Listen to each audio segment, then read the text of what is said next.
In this lecture, we will go over the CFA Level 1 reading on swap markets and contracts. This is a relatively short reading. In the introduction, we will talk about the basics of swaps. Section 2 deals with the structure of global swap markets, and what you'll see here will look familiar because it is quite similar to what you saw on the reading in forward contracts. And finally, the bulk of the reading is covered here in section 3, where we will talk about different types of swaps.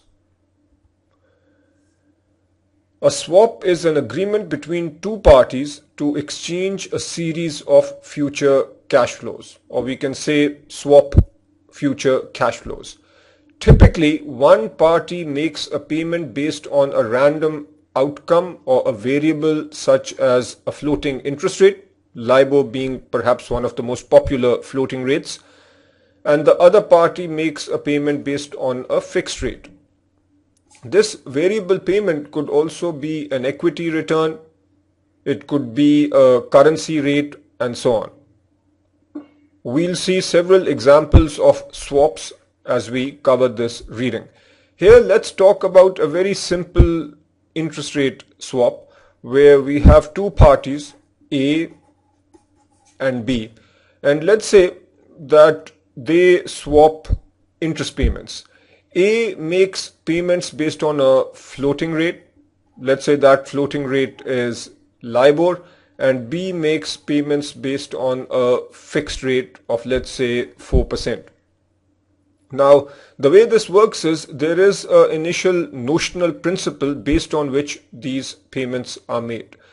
Say the notional principal is 100 million, and these two parties agree that the swap is a 2-year swap and payments will be made semi-annually. In other words, we will have 4 settlement dates, a settlement date at the end of every 6 months.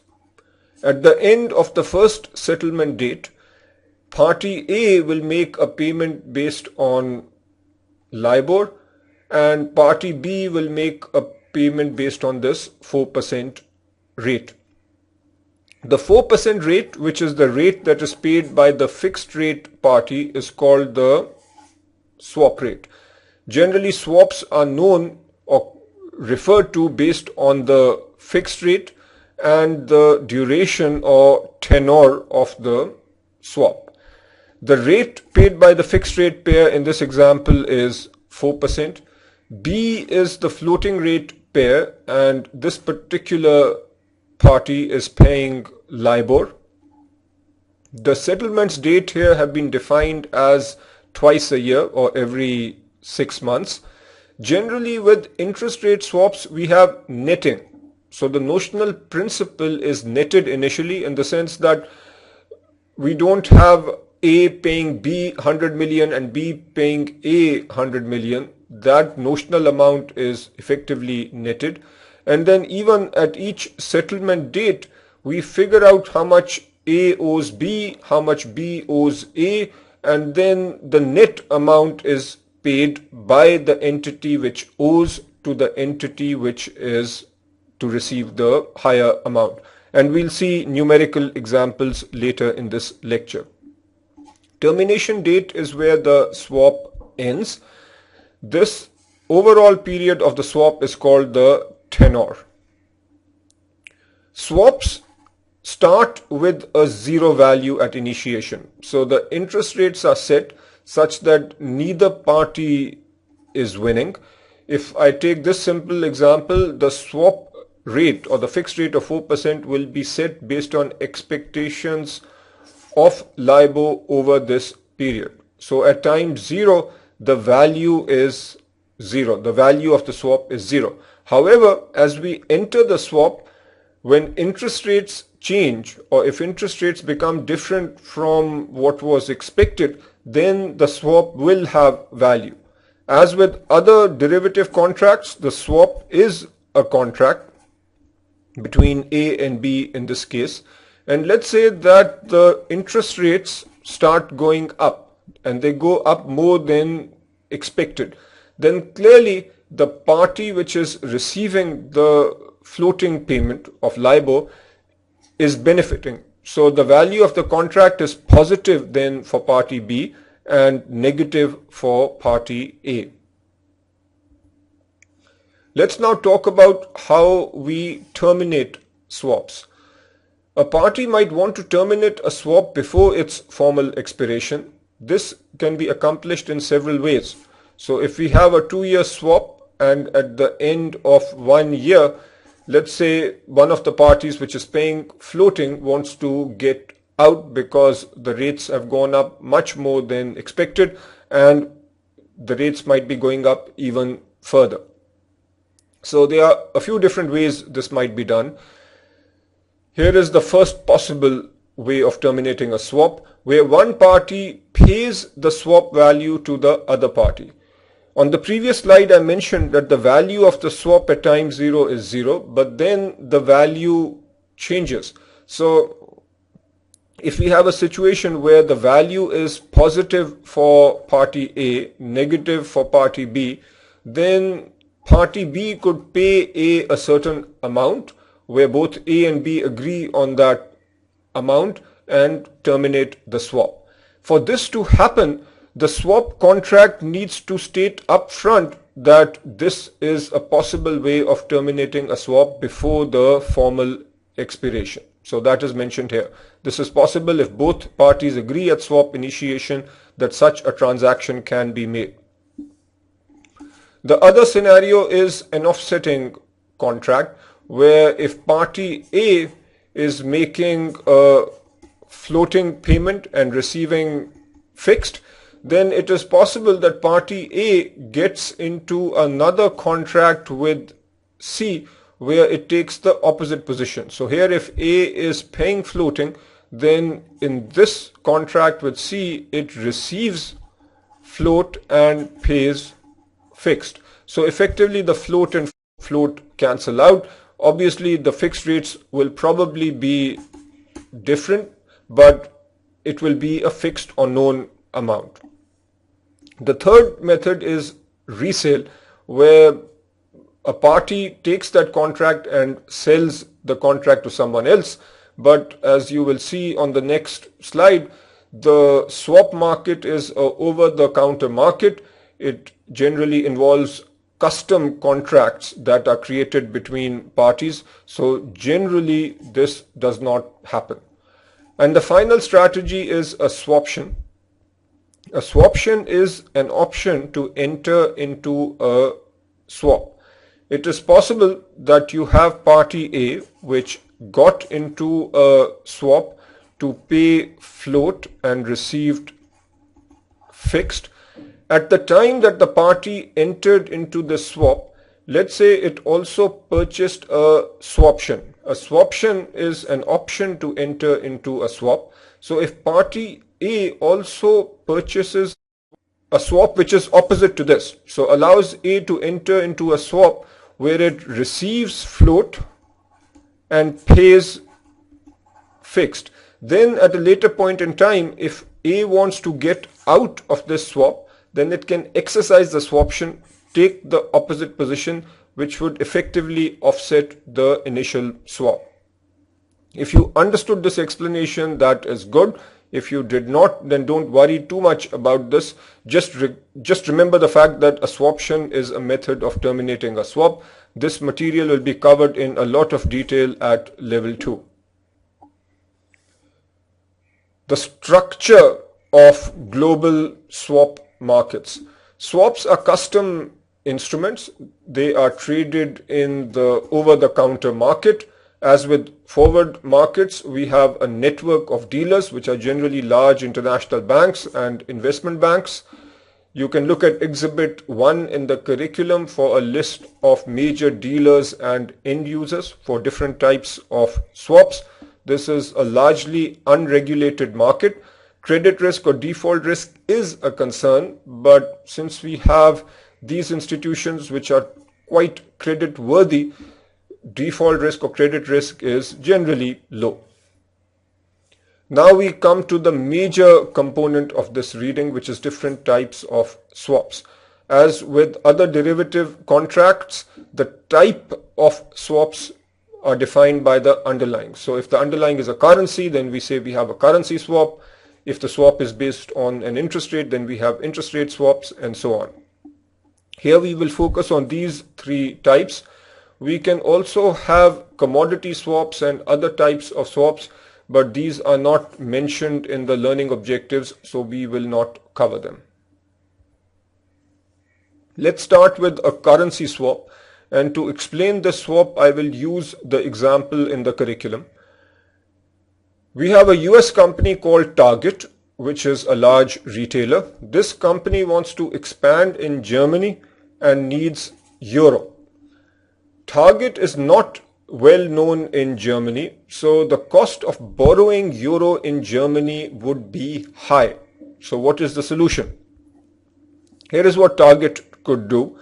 Target could raise $10 million in the US market from bondholders, and since Target is very well known in the United States, this cost of borrowing would be relatively low. If you recall from fixed income, issuing a bond and raising money through a bond issue is effectively a way of borrowing from bondholders. But Target needs euro because it is expanding in Germany.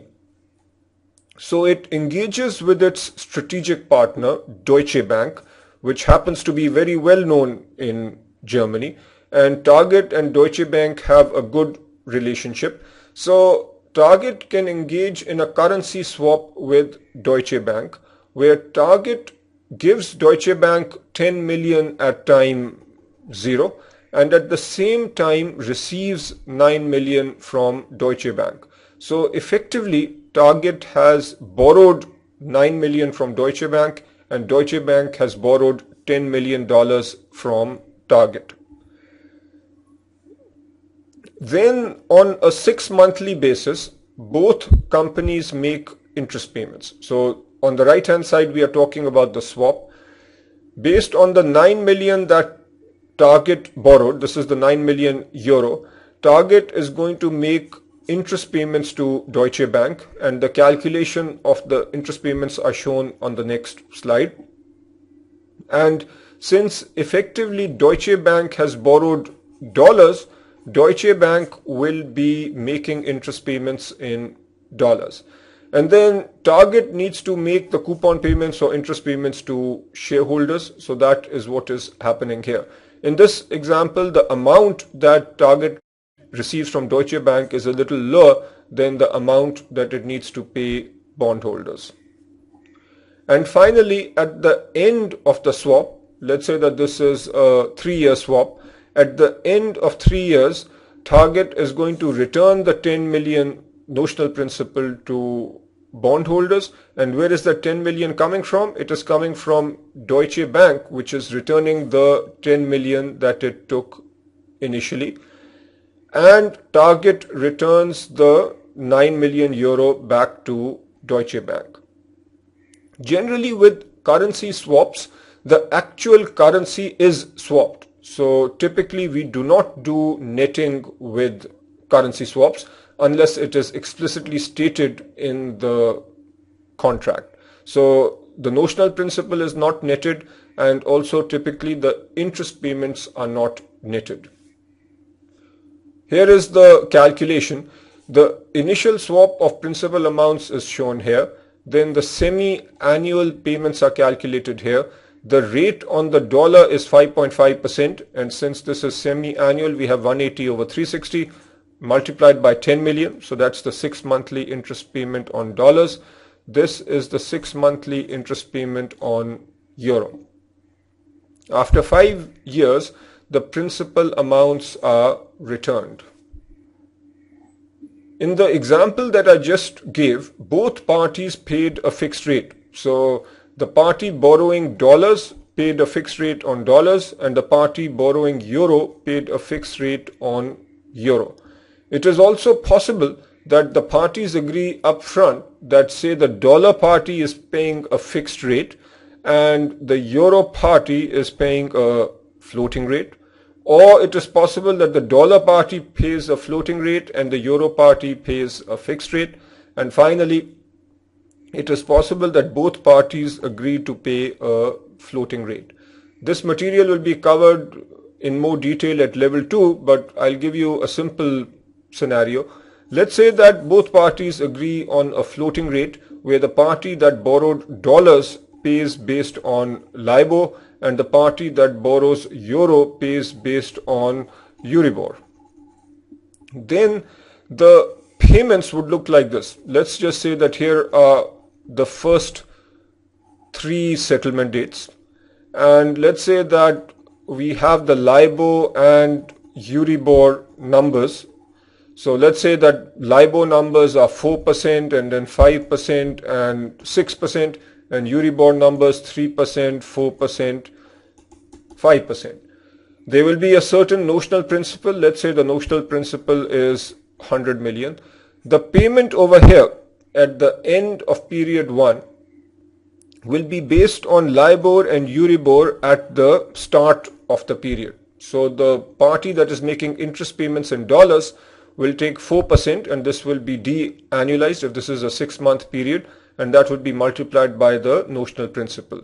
The party that is making interest payments in euro will take the 3% rate, multiply by notional principal. Again, the 3% will have to be de-annualized, and we'll come up with the euro payment over here. Similarly, the payment here at the end of the second settlement period will be based on rates at the end of period 1, which is the same as the start of period 2. Now I want you to do the simple example, and then you will do example 1 from the curriculum. So try this before looking at the solution. Here is what you need to do. At time t equal to 0, the US company and the counterparty swap. So the US company gives $10 million or lends $10 million to the counterparty, and the counterparty lends 90 million euro to the US party. The US party now is going to pay interest in euro, and that's going to be 90 multiplied by the euro rate of 3%, de-annualized because we have 2 periods per year, so 0.03 over 2. The interest payments every 6 months are 1.35 million euro. The US company will receive interest payments in dollars, 100 into 0.02 over 2, so that is 1 million. And then at the end or at termination, the principal amounts will be returned. So the counterparty will return the 100 million and the US company will return the 90 million euro. Now I want you to do example 1 from the curriculum. Interest rate swaps. The most common type of an interest rate swap is called a plain vanilla interest rate swap, and this is an interest rate swap in which one party pays a fixed rate and the other party pays a floating rate such as LIBOR, with both sets of payments in the same currency. And here is a classic example of an interest rate swap. I want you to do this before looking at the solution. Here is how you should set it up. So A is the floating rate pair paying LIBOR, B is the fixed rate pair paying 5%. At time t equal to 0, these payments are actually netted out.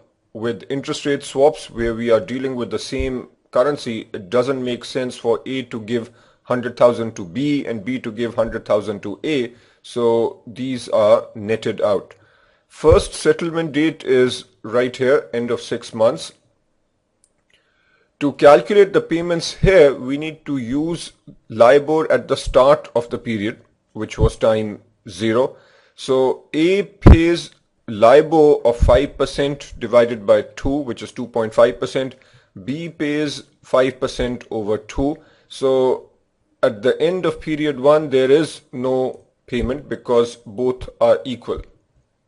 At the end of period 2, We use LIBOR at the start of period 2, which is 6%, and then for a 6-month period we have half of that, which is 3%. B pays the fixed rate of 2.5% per 6-month period. Net effect is that A pays 0.5%. This is 0.5% of the notional principal of 100,000. So A is going to pay 500. Again, note that this 500 is a net payment. So even the interest payments are netted. This slide is based on Exhibit 5 in the curriculum. Let's say that you are the CFO of General Electric, and here is your situation. You have borrowed long term from the Bank of America and you are making interest payments based on a floating rate. So specifically your interest payments are LIBOR plus 25 basis points. You are concerned about interest rates going up and hence your payments going up. So what can you do to convert this floating rate loan into essentially a fixed rate loan? Think about it before moving on. Here is what can happen. You can engage in an interest rate swap. Let's say that your financial partner is JP Morgan. So if you engage in a swap where you as General Electric make a fixed payment and receive floating, so that's over here, then effectively you cancel out the floating payments. So note that you are receiving payments based on LIBOR, you are making payments based on LIBOR, and you are making a fixed payment here. So effectively what you have done here is eliminated LIBOR. So what is the net effect? The net effect is that you still need to make this 25 basis points payment and you have fixed payments of 6.25. So effectively your payments now are 6.45% fixed. From an exam perspective, I think this concept is extremely important because it is also heavily used in the industry. Okay, another example. Bank A enters into 100,000 quarterly pay or quarter pay plain vanilla interest rate swap as the fixed rate pair, and the fixed rate is 6%. For simplicity, we will stick with the 360-day here. On the exam, you might get questions where they specify 365 days. There you just have to divide by 365. So read the rest of the question and then calculate the amounts that Bank A pays or receives on these days. Here is how you set this up. Recognize that this is a quarter pay plain vanilla swap. So each period now is 1 quarter. We are showing the LIBOR numbers at the start of every quarter. A is the fixed rate pair based on a 6% rate. So every quarter A will pay 6% divided by 4, which is 1.5%. So those are the numbers shown over here.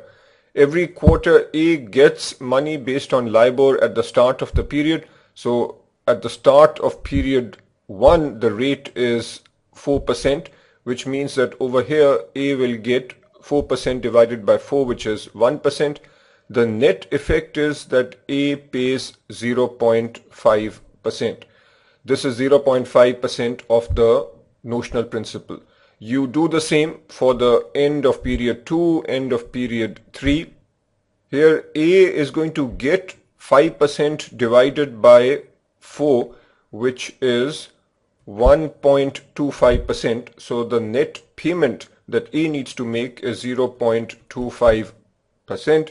And at the end of period 4, the net payment is 0.125%. Here is a classic example of what you might see on the exam. So think about it. The correct answer is A. A will benefit when interest rates increase, because when interest rates go up, this variable payment is going up, so A will receive more. But at the same time, A is paying a fixed rate, so A is the correct answer. Now do example 2 from the curriculum, which is based on an interest rate swap. Equity swaps. In an equity swap, at least one party pays the equity return, and by equity return we mean the return on a stock, or the return on a stock portfolio, or the return on a stock index. The counterparty could pay an equity return, so this could be the return on another index, or the counterparty could pay a fixed interest rate or a floating interest rate such as LIBOR. Now just to illustrate, you have party A, and let's say that this party is paying the return on the S&P 500, and then you have party B, which is paying the return based on the Russell 5000. So this is an example of an equity swap where both parties are paying the return based on an equity index. Obviously these have to be different equity indices, otherwise the swap would not make any sense. You can also have a situation where you have party A and party B. A is paying the return based on some index and B is paying based on LIBOR. Obviously in all these scenarios we need to specify a notional principal. And finally, you can have a situation where you have A and B. A is paying based on an index and B is paying a fixed rate of say 5%. You need to recognize that in an equity swap, the party making the fixed payment could also have to make a variable payment. And this is important to understand.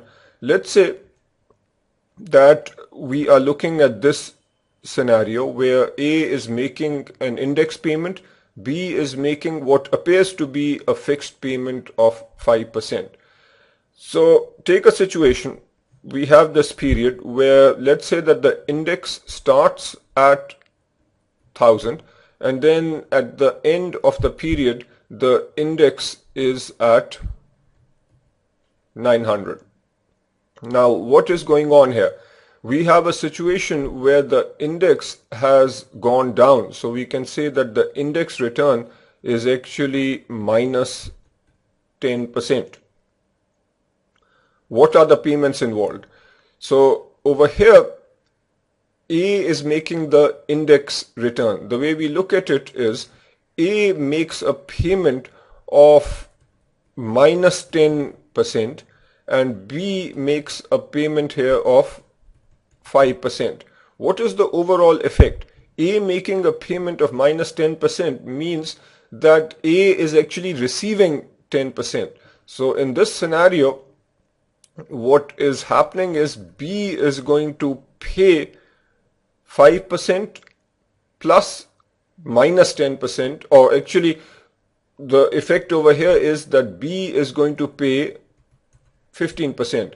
So it's not really just a fixed payment of 5%.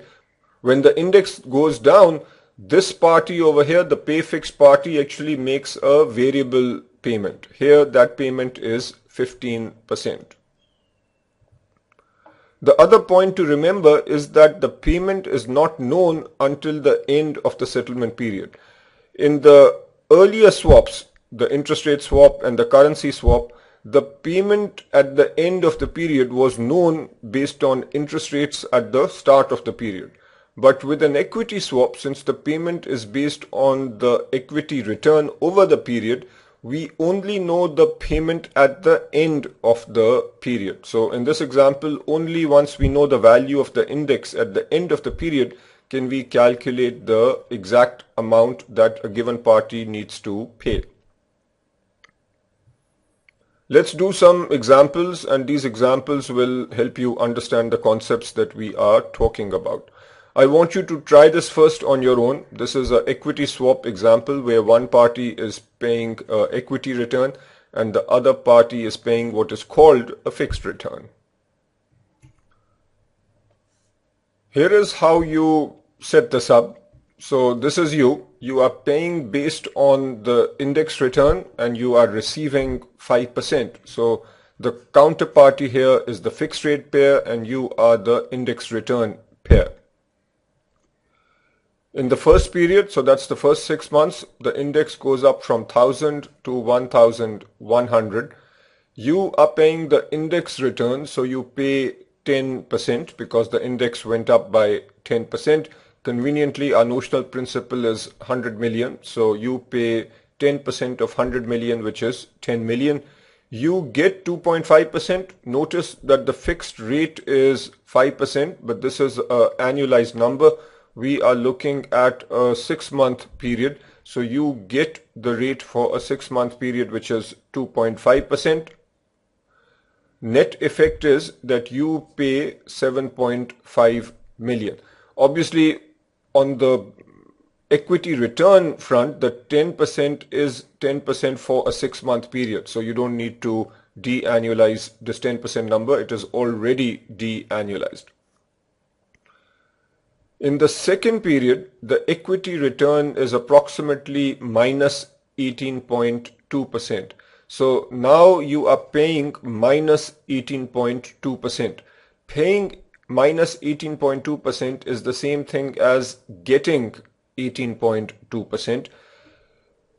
From this 5%, as before, you get 2.5%. So overall, you get approximately 20.7%, which is 20.7 million with this notional principal.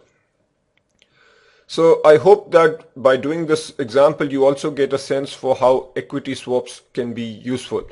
If you are a small cap portfolio manager, there are chances that, or there will be times when you are bearish on the market. And there might also be circumstances that do not allow you to liquidate your portfolio. So this example shows how you can hedge yourself even when you are bearish on the market. This example shows how you can hedge yourself when you are bearish on the market and are constrained in terms of your ability to sell the portfolio.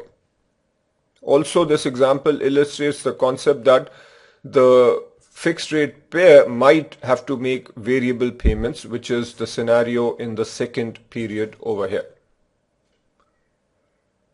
Here is another example where you are now paying based on one equity index and receiving based on another index. So try this before looking at the solution. Here is what's going on. The small cap index went up by 10%, and since you are the small cap index pair, you need to pay 10 million. Large cap went up by 5%, so you will get the large cap index return of 5%. Net effect is that you pay 5% of 5 million. So clearly you did not benefit in this case because you are making the payment. Now I want you to do example 3 from the curriculum. A quick summary of what we've talked about in this reading. You need to understand swap markets at a high level, recognize that swaps are traded in the over-the-counter market. These are custom instruments, and we have a network of dealers and end users who engage in swap related transactions. So you can think of the market as being very similar to the market for forward contracts.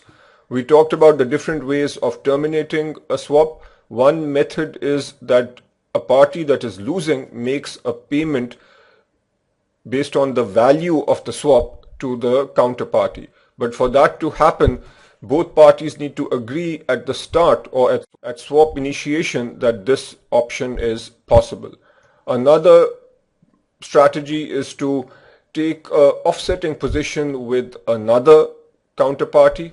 A third and unlikely scenario is that you sell the contract, but given that swap markets are not very liquid, the selling is not so easy. And the fourth option is to use a swaption. Then you need to be on top of the 3 types of swaps shown over here. Currency swaps, interest rate swaps and equity swaps. In currency swaps, we are dealing with two different currencies such as the dollar and the euro. At the start, the principal amounts are normally exchanged. So one party will borrow dollars, the other party will borrow euro. The party borrowing dollars will then make interest payments in dollars. The party borrowing euro will make interest payments based on the euro. And then at the end of the swap, the notional amounts will be returned. So the party that borrowed dollars will return dollars. The party that borrowed euro will return euros.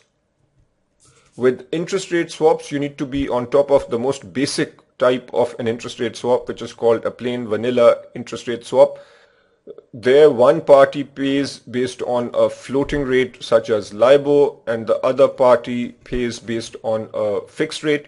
This party is called the fixed rate pair, and the party paying based on a variable rate such as LIBOR is called the floating rate pair.